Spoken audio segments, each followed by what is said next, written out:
নমস্কাৰ। এটা অতি আশ্চৰ্যজনক তথ্য পোহৰলৈ আহিছে। কাৰ অধীনত অসমত নাগৰিকত্ব লাভ কৰা প্ৰথমগৰাকী ব্যক্তি দুলন দাসক লৈ এই আশ্চৰ্যজনক তথ্য পোহৰলৈ আহিছে। যোৱা মাৰ্চ মাহত মুখ্যমন্ত্ৰী হিমন্ত বিশ্ব শৰ্মাই কৈছিল যে NRCত আবেদন কৰা লোকক বাদ দি এজনো মানুহে যদি কাৰ অধীনত নাগৰিকত্ব লাভ কৰে তেন্তে তেওঁ পদত্যাগ কৰিব। কিন্তু মন কৰক, স্ক্ৰল .in প্ৰকাশিত এই বাতৰিটোলৈ।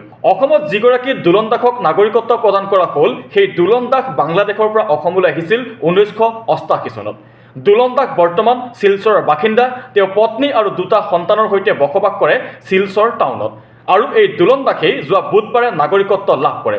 প্ৰথমে শুনি লওক মুখ্যমন্ত্ৰী হিমন্ত বিশ্ব শৰ্মাই যোৱা মাৰ্চ মাহত কি কৈছিল। এজনো যদি নতুন মানুহ সোমায়, প্ৰথমটো হিমন্ত বিশ্ব শৰ্মাই পদত্যাগ কৰিব। যদি অসমত এজনো নতুন মানুহ সোমায়, NRCত নাম আবেদন কৰি নাম নোহোৱা মানুহকেইজনক বাদ দি এজনো যদি নতুন মানুহ সোমায়, প্ৰথম মোৰে গেৰেণ্টি, কাৰণ মইতো এইখন অসমৰে সন্তান। এয়া আছিল মুখ্যমন্ত্ৰী ডক্টৰ হিমন্ত বিশ্ব শৰ্মাৰ মন্তব্য।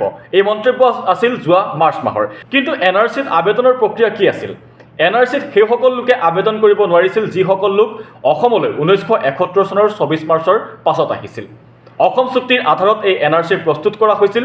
কিন্তু এইগৰাকী দুলন দাসে 1988 চনত, অৰ্থাৎ 1971 চনৰ যি 24 মাৰ্চ শেষ তাৰিখ আছিল, তাৰ বহু পাছত দুলন দাস অসমলৈ আহিছিল। 1988 চনত চিলেটৰ পৰা এইগৰাকী দুলন দাস বাংলাদেশৰ পৰা অসমত প্ৰৱেশ কৰিছিল। NRCত বাদ পৰিছিল 19.06 লাখ লোক, আৰু ইয়াৰে হিন্দু বেংগলীৰ সংখ্যা আছিল 12 লাখ। মুখ্যমন্ত্ৰী হিমন্ত বিশ্ব শৰ্মাই কৈছিল যে NRCত আবেদন কৰা লোকক বাদ দি এজনো লোকে যদি নাগৰিকত্ব লাভ কৰে তেন্তে তেওঁ পদত্যাগ কৰিব। নাগৰিকত্ব সংশোধনী আইনত নাগৰিকত্ব লাভ কৰিবলৈ হ'লে বাংলাদেশ, আফগানিস্তান আৰু পাকিস্তানৰ পৰা অহা বুলি নথি পত্ৰ প্ৰদান কৰিব লাগে। আৰু অসমত কা আইন ৰূপায়ণৰ তদাৰক কৰি থকা লোকপিয়ল অভিযানৰ সঞ্চালক দেৱজ্যোতি দত্তই স্ক্ৰল .inক জনায় যে তেওঁ 1988 চনত বাংলাদেশৰ চিলেট জিলাৰ পৰা অসমলৈ অহা বুলি প্ৰমাণ কৰিব পৰাকৈ যথেষ্ট নথি পত্ৰ আছে।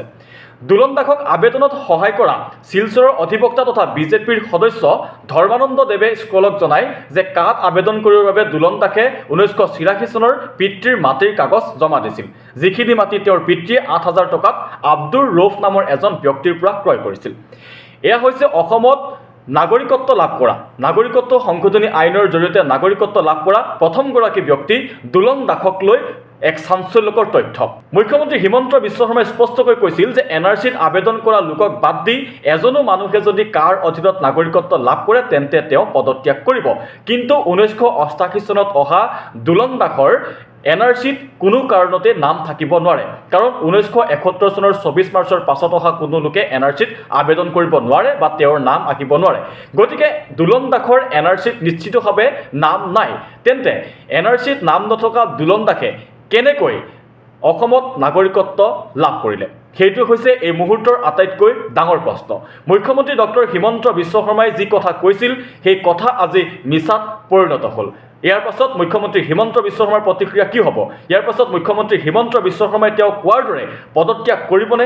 NRCত আবেদন কৰা লোকক বাদ দি এজনো লোকে যদি নাগৰিকত্ব লাভ কৰে তেন্তে তেওঁ পদত্যাগ কৰাৰ কথা আছিল। কিন্তু এতিয়া NRCত আবেদন নকৰা লোকে অসমত নাগৰিকত্ব লাভ কৰাৰ বাতৰি স্ক্ৰল .inত প্ৰকাশ পাইছে।